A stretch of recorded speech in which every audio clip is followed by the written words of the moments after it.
You're listening to Pre-Market Prep. I'm Brianna Valesky in for Joel Elconin, along with my co-host Dennis Dick. We're on the line with Kevin McPartland and Craig Viani. They both work in market structure and technology at Greenwich Associates. Gentlemen, thank you so much for joining us this morning. No, thanks for having us. Craig, I want to start with you here, just on your thoughts here. We had Hillary Clinton coming out last week and supporting some type of tax on high-frequency trading, and she was coming out and saying the order cancellation taxes might be what she's supporting here. First, my thoughts just on the order cancellation tax. I'm just concerned that this isn't really the way to regulate high-frequency trading. I think this hurts the market overall because I think what happens is if you put an order cancellation tax in and you start, I think what you're going to see is just less order adjustments, which can lead to less liquidity out there. Obviously, a lot of good market-making high-frequency trading firms provide the majority of our market's liquidity, and if they can't update their quotes as much because of a tax, I got to think that's going to lead to less liquidity. What are your thoughts there? Yeah, that's a great point. Essentially, 40 to 50% of U.S. equity volume is coming from order flow from this kind of trading today. And so, the liquidity in our market is mainly supplied by what we call high-frequency trading, which some would argue is really just a replacement for what used to be traditional market making back in the 80s and 90s. So any sort of tax on that would essentially limit their opportunity to move in and out of the market. Now, some would argue that some very, very small, order or, quote change update tax would make the market slightly more efficient because it would limit, the things that are going in the market, say like spoofing and some other nefarious things. But again, there are rules that are in place that are supposed to limit that from happening anyway. So, cynically, the view of what Ms. Clinton has proposed is more of a populist move towards, someone who's running for office and wants to say the right things about, what people fear about Wall Street. But others would argue that the participants in the marketplace today, those high-frequency guys, those, essentially those electronic market makers, aren't really big Wall Street. They are some of the smaller players and guys who are creating efficiencies. And so in a way, the populist move, if you look at it on paper, it could slightly backfire. Kevin, did you want to weigh in on this? Yeah, sure. Yeah, no, I mean, I agree with Craig, right? And Dick, I think we've talked about this plenty of times in the past, but this is, I think, Washington looking for a bogeyman, in these principal trading firms. If there's a problem, it's that the market's too complicated, that the web of regulations that have been put in place over years, one correcting the past rule, that's what should be addressed, right? We should figure out how to simplify the market. Taxing a particular market participant, that doesn't feel like the right way, right? Because taxes like this, all the market does is find a way to quite frankly, to get around it and continue on. So I think there needs to be a more thoughtful approach to improving equity market structure than that.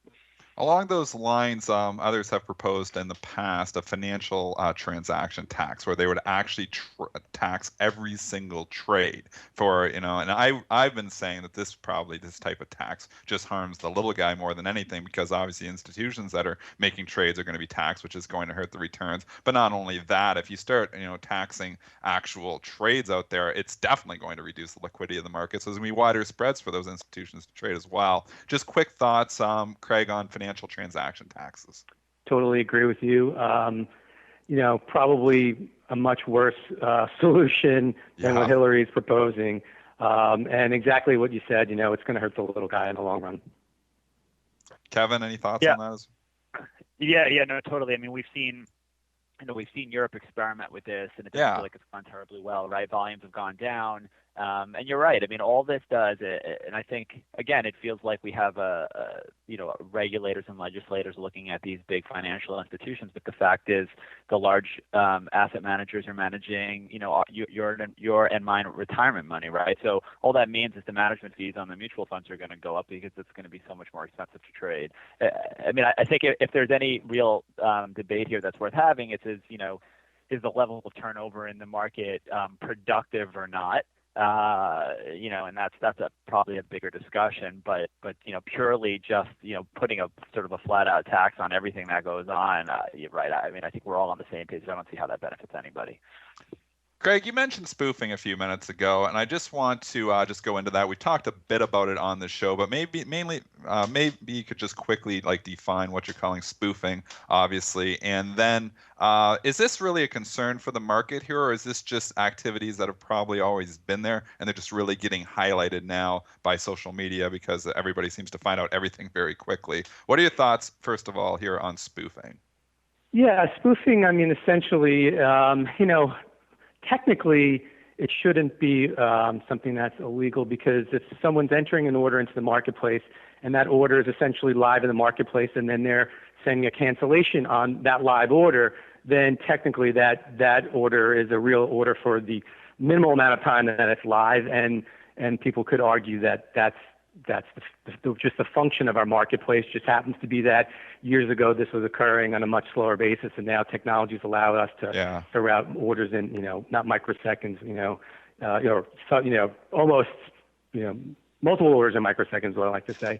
But the opposite side of the argument is obviously if the intention of it is entering orders with the hopes that you are drawing in liquidity or essentially, tricking people into the fact that there is an imbalance in liquidity, and that allows you to take advantage of them, then obviously the intent of what you're doing is wrong. And I think that's what the regulators are looking at now. And I think the real challenge is trying to draw that line between what is electronic market making, what is the fair way to make markets, and what is someone's intent to really try and manipulate the markets. And that's going to be a real challenge for them. And I know the regulators, Mary Jo White in 2014, had started, to set that path of dividing that line, and they really haven't clarified that yet. So it's been some time, and I think that's going to be the real challenge for them. I mean, it's a really gray subject because you're trying to define the trader's intentions more than anything. It's not a black and white thing. Because maybe there's always a risk that you're going to hurt, you're going to get a trader that actually was entering legitimate orders. And like you said, when they put those big orders out there, those orders are live to the market. So in a high frequency trading world too, those orders could be executed very quickly. So I just wonder if this is just as big a deal as the regulators make us believe. Kevin, do you want to just weigh in on that? Yeah, I mean, intent is really a pretty interesting thing. Just to sort of flip it on, given the week we're in, right? So yesterday was a year ago that we had the flash crash in the Treasury market. So there's been a lot of discussion there. We've been doing a lot of research in that space, trying to understand, again, the role of these principal trading firms in the Treasury market as well. Which is interesting is a lot of those conversations are starting to mirror the conversations that have gone on in equities over the past 15 years. And, I know most fixed income people loathe the comparison to equities because the markets really, at their core are so different.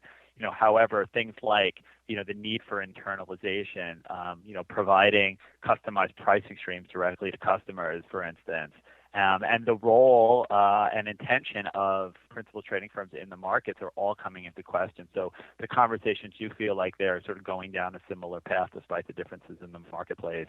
And yeah, I mean, that's something that we're hoping we can help, sort of clarify out on the market is, not all, PTF/HFT are created equal. They're they're all very, very different with very, very different strategies, and we shouldn't put them all in the same bucket, assuming they all have the same intentions.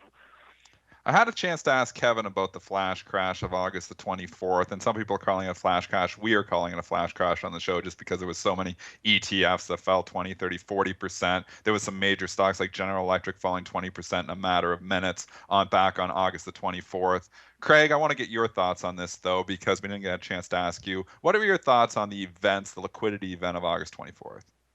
Yeah, overall, I think, the markets performed well, given that, this was not, this is hard to compare to the flash crash in 2010 because that was more of a synthetic event where there were definitely technical issues in the marketplace that caused liquidity to pull out and then to bounce back and to have this 9% swing.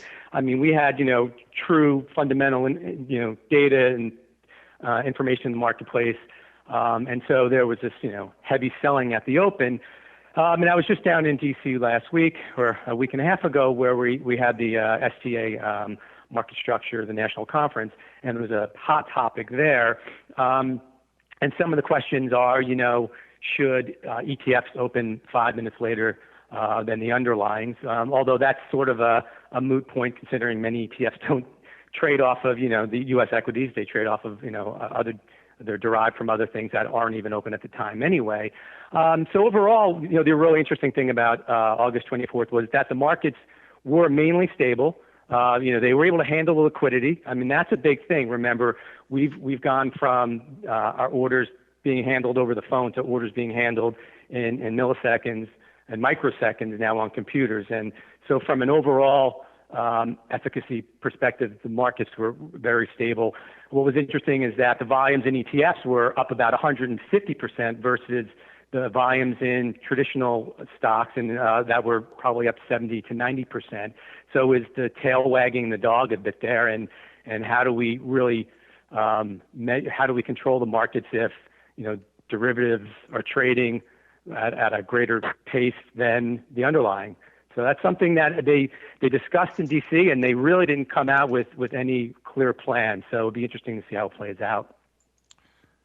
What are your thoughts here on the circuit breakers and how they performed that day? Because I was just quickly analyzing a couple of those ETF charts, and I went to the tail of the tape and looked at the consolidated tape and the quotes from that day. And in this one ETF, RSP, for instance, I watched the stock fall in the first 15 minutes. If opened, fell the 5%, opens, or actually in the first one it falls 10% because the circuit breakers are wider in the first 15 minutes. But if it opens, halts. Opens, halts, opens, halts, opens at the reopens, and immediately halts again. Then it starts to turn around and go up, and it goes up. But because these parameters for these circuit breakers are 5%, it opens, quickly runs up 5%, halts. Opens, quickly runs up 5%, halts. So we literally had 9 halts on this vehicle. Do you think that these circuit breakers can sometimes obviously be more of an impediment to actually natural price discovery? That's a great question. I mean, it's a double-edged sword. If you don't have circuit breakers, things can trade at ridiculous prices all over the map. But then when you do have circuit breakers, people react to the fact that circuit breakers are in place. And I'm sure there are participants in the marketplace who place orders, right below or right at that mark, and they react and respond to the way that circuit breakers act in the marketplace. So when you impose new rules in the market, it does create sort of a synthetic, construction to the marketplace. But without them having them in the market, you risk what we had in May 2010 when stocks were trading at the sub prices. So you have to have them. I guess there could be moderations to it. There could be adjustments over time.